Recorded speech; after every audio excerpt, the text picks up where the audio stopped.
Siis hüdroisoleerida ilma praotekitajateta ja siit on siis see tulemus näha, milline siis see olema saab, et siin on siis injekteeritud üks pragu, teine pragu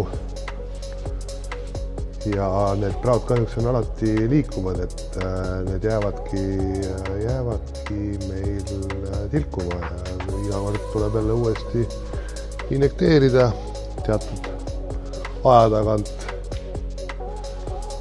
Kuidas saada hea hüdroisolatsiooni lahendus praotekitajate profiilidega, siin on väga hästi näha, kuidas iga 4 meetri, 4,5 meetri tagant on praotekitajad.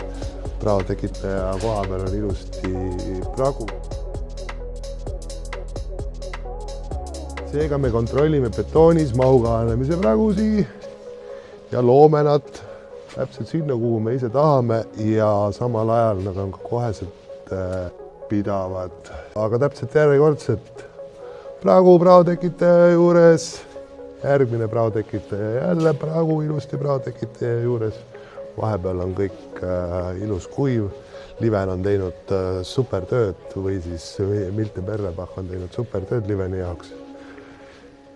Isegi kui mõni üksik pragu on tekkinud juurde, siis need on suhteliselt tõrnad ja lisand kasvatab nad kõik ilusti kinni ilma probleemideta, et ei ole isegi vaja injekteerida.